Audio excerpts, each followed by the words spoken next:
Reconciliation is something that is extremely important to this country, and it is a process that will involve many steps forward and a few setbacks. It is difficult, as we all know, to end these long-term boil water advisories. Otherwise, other governments would have done it. People in Grassy Narrows are suffering from mercury poisoning. Thank you. Thank you for being here. Thank you very much for your donation tonight. I really appreciate the donation to the Liberal Party of Canada. Water is essential. So much of what we do depends entirely upon it. Whether it be making a morning cup of coffee, bathing our kids, watering the lawn, or simply trusting that we can pour a glass and have something to drink. We as Canadians fundamentally trust that when we turn on a tap, there will be safe and readily available water coming out of it. For 16 years now, 16 years. Mostly it's chlorine that I smell. Clean and safe water is so essential, in fact, that it can only be considered one thing, and that is a fundamental human right. I really do worry about the children.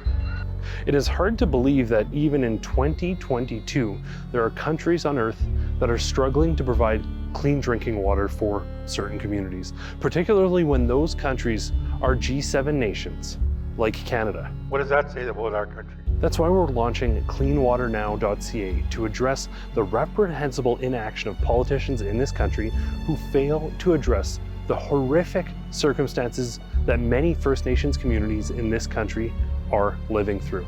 There are 27 First Nations communities that do not have access and are under long-term drink water advisories, which means for at least a year they have not had access to clean and safe drinking water.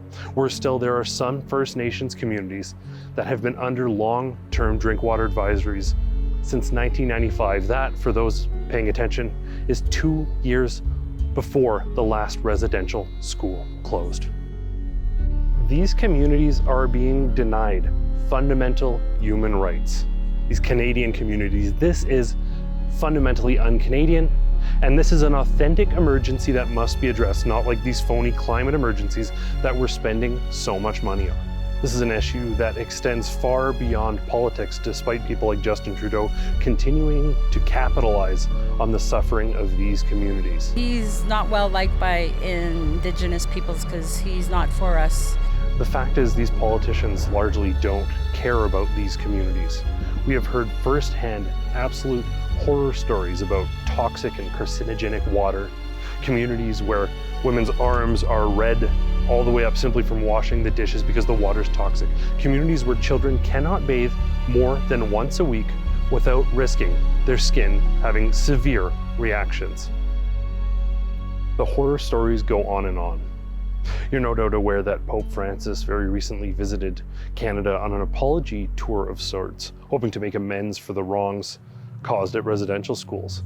While many people appreciate that he made the effort, apologizing for the wrongs of the past is one thing, but taking action to address the issues and hardships being faced by Indigenous communities, well, that is something else. That indicates a real significant change. To correct past injustices and to bring about a better quality of life for Indigenous peoples in Canada.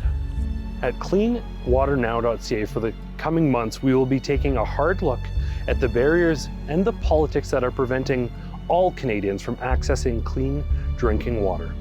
We're also going to be looking to take significant action and to hold elected officials accountable to bring clean drinking water to not some, but all Canadians. Sign our petition and demand clean water for all Canadians now, and learn more about this important story at cleanwaternow.ca.